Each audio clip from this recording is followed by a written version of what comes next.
In today's arcade market, there's only one type of game that can get players off their feet and make them bust a move. Dance and rhythm-based arcade machines such as Dance Dance Revolution from Konami have swept the nation, generating millions of dollars in revenue for arcade owners just like you. As of today, on what's sure to be the next step in rhythm-based arcade gaming. From White Rock Entertainment, the #1 manufacturer of arcade cabinets, slot machines, and pinball tables in the New England region, this game is yet another in their line of exciting arcade titles for all ages. Beat Fever uses patented Game Master AI technology to enhance gameplay like never before. Players can sink hours and quarters into Game Master machines without getting bored. The Beat Fever machine is a 4x4x5 foot cabinet, using a 4-button mouse pad for gameplay, as well as 3 buttons for navigating the game's menus.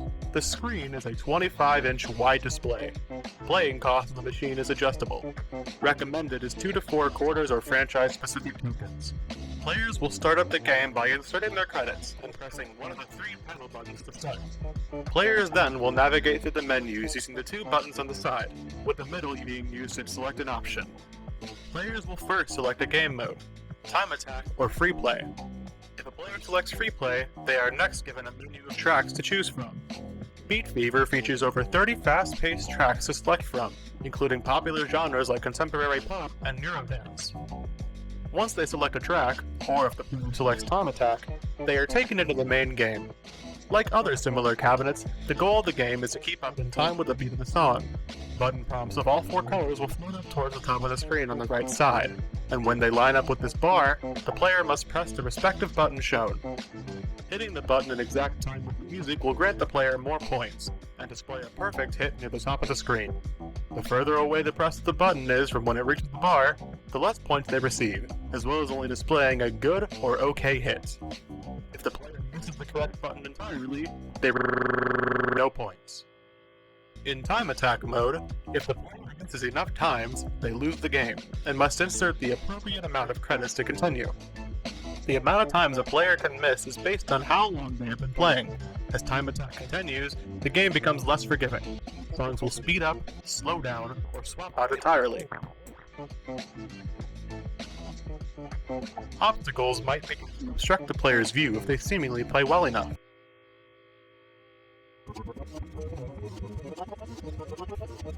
The cabinet provides a unique experience with different tracks, visual effects, and changes to gameplay based on each individual player's performance. Some may find the game to be challenging at different parts, such as keeping up with the beat of the different tracks, the changing tempo of the song, or the visual cues. In free play, players will select from one of the game's tracks. Once a track is selected, players must try to achieve the highest score possible. The game will run through the song and require the player to insert their credits once it ends. At the end of the song, players are judged on their performance and give it a score based on how well they kept with the beat. High scores for each song will be shown on this leaderboard in the game's demo. Players are also able to enter a 3-letter name alongside their score. Early test machines have already been put out at arcades in Massachusetts, Maine, and Rhode Island, to which players have this to say.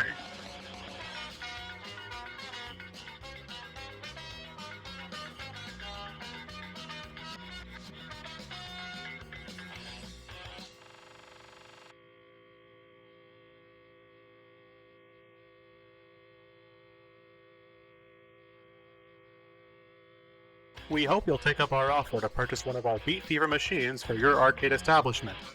Early adopters of these cabinets will have theirs shipped out in early spring of 2003, the perfect time before the big summer boom in arcade attendance.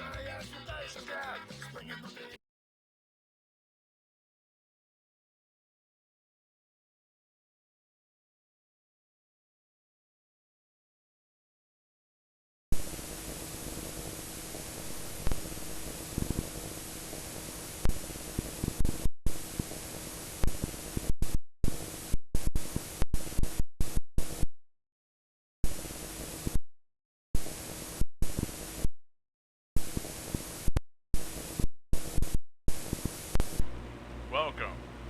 This tape is a guide on how to install the new Beat Fever arcade game from White Rock. Now, due to the engineering, the game needs different specifications than most. You're going to want to place it up against a wall with 4 feet of space in the front and 4 feet of space on either side to ensure that players are not harming themselves or others. It's also needed so that players can step on and off of the game's dance pad. This game requires at least 270 watts of power to operate. That is, above the average 150 watts for most machines. Because of the game using more power, it will have to be plugged in separately from others. Not doing so may result in a power surge. Once everything is all set up, you can go over to this side of the machine and unscrew this hatch switches to control the game's token price, screen brightness, and volume. Screw the hatch shut and push the machine back into its original position. After your establishment is closed and all the other games have been shut down, the Beat Fever machine still must be plugged in for about an hour or so. This is so that it can process the data that it's collected from players. The game is programmed to shut down and enter sleep mode once no one else is around and all the other games have been powered down. Sleep mode is dictated by the thermal camera / light sensor seen here. The sensitivity for both of these is also adjustable on the cabinet. During this period, when the game is in sleep mode, you may notice some glitches or some strange audio or visuals from the game. If this happens, do not unplug the machine.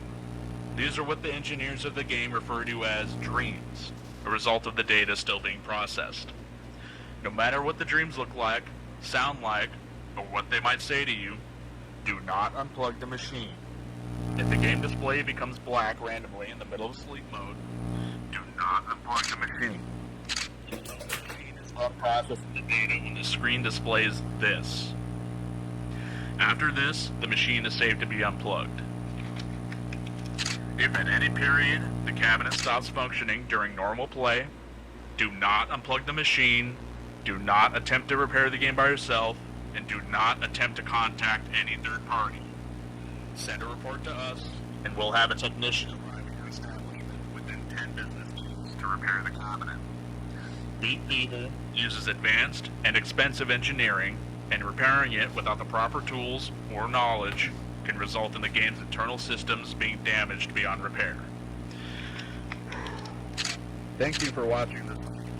If you have any questions, contact us by email at wrentertainment@aol.com or by calling our support number shown here. White Rock again, thanks you for your time and your purchase. White Rock and Game Master LLC are not liable for any damages or injuries that may occur due to the Beat Fever arcade game cabinet.